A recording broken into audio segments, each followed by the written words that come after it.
और हम आम आदमियों के पास दिशा नहीं होती कि हमारी क्या दिशा है। गुरु के पास दिशा होती है।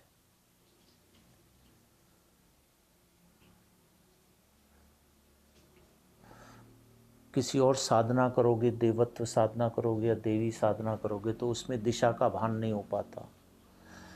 देवता या देवी जो भी होगी वो अपने हिसाब से काम करती करती अपने जीवन को आगे बढ़ाती हुई अपने पास प्रचलित कर देती है। गुरु क्या होता है कि गुरु अपने जीवन में जो भी दिशा देता है वो समाज को देता है कि अलग अलग प्रकार से दिशाएं जाती रहें। अगर वो दिशाएं, हर साधक के पास अलग अलग दिशाएं होती हैं, कोई किसी दिशा की तरफ जाता है, कोई किसी दिशा की तरफ जाता है, तो एक ही बारी में वो सबको अलग अलग दिशाओं में बता देता है कि इस दिशा में जाओ, इस दिशा में जाओ, इस दिशा में जाओ। इसलिए गुरु के पास जाने से सौभाग्य प्राप्त होता है। गुरु के पास जाने से कैसे सौभाग्य प्राप्त होता है कि हर परिवार की अलग अलग दिशा होती है। कोई किस दिशा की तरफ जा रहा है, कोई किस दिशा की तरफ जा रहा है, कोई किस दिशा की तरफ जा रहा है। उस दिशा में उसको फल प्राप्त करने के लिए हर एक व्यक्ति फल प्राप्त करता है ना। एक साधक भी फल प्राप्त करता है, एक साधना के क्षेत्र में अपनी उत्तम कोटि की साधनाएं प्राप्त करता हुआ अपने जीवन में आगे बढ़ता है। तो हर जो साधक नहीं होता वो साधक बनने की चेष्टा करता है हर मनुष्य, तो उसको भी दिशा का होना चाहिए ज्ञान कि कहीं मैं किस दिशा में करूं जाऊं, या कौन सी साधना करूं, या मेरा जीवन किस पथ में है, या मैं कैसे हूं, मैं कैसे क्या करूं, क्या ना करूं, क्या नहीं करूं। तो गुरु मार्गदर्शन देता है। तो फर्स्ट स्टेप तो होता है कि गुरु का मार्गदर्शन, तू ऐसे कर ले, तू ऐसे कर ले, तू ऐसे कर ले, ऐसे कर ले। पर आजकल के ज़माने में, कलयुग का ज़माना, कौन किसके मार्गदर्शन की परवाह करेगा? कोई नहीं करता। तो गुरु बांध लेता है, बेटा आ जा तू। गुरु ने जिसको बढ़ाना होता है तो आजा, बैठ जा। गुरु ने क्यों बढ़ाना होता है? कि धर्म की स्थापना हो, वो गुरु तत्व रहे और समाज में फैलता रहे। गुरु का कोई लाभ ही नहीं होता। गुरु तो वैसे ही रहता है अपने जीवन में जिस भाव में रहता है, उसका तो कोई जीवन ये आत्मिक क्रिया बता रहा हूँ तुम्हें।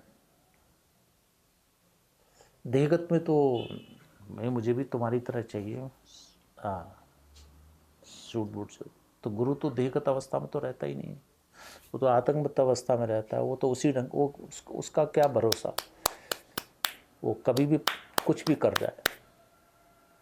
पर वो समाज के लिए, धर्म की स्थापना के लिए वो साधनाओं को वो आगे बढ़ाता रहता है कि समाज में साधनाएं इनके पास जाएं, इन साधनाओं से वो चीज़ प्राप्त करें और अपने जीवन को आगे बढ़ाएं।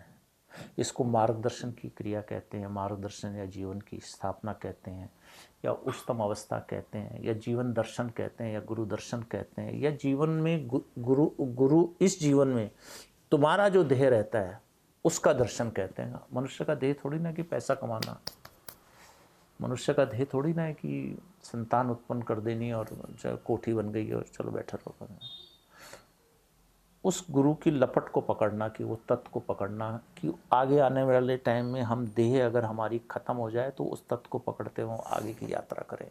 ये तो एक छोटा सा खंड है, एक सीमित खंड है जिसमें सीमित, तुम सोचते हो कि सीमित खंड है, पर मैंने कहा नहीं यार, ये सीमित खंड नहीं है।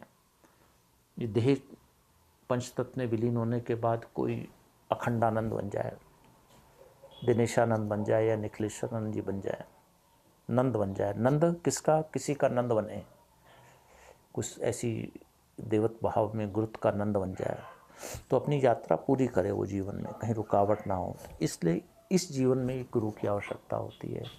इस पथ में गुरु की श्रेष्ठता की जरूरत पड़ती है। इस पथ में गुरु हमें चाहिए होते हैं कि हम अपनी योजना, अपने जीवन में अपनी देह को सामाजिक दृष्टि से प्राप्त करते करते आत्मिक उन्नति के लिए गुरु के मार्गदर्शन से होते हुए अपने जीवन को आगे बढ़ाएं, और उस देह को यहीं छोड़ते हुए आगे अखंड की क्रिया में चले जाएं।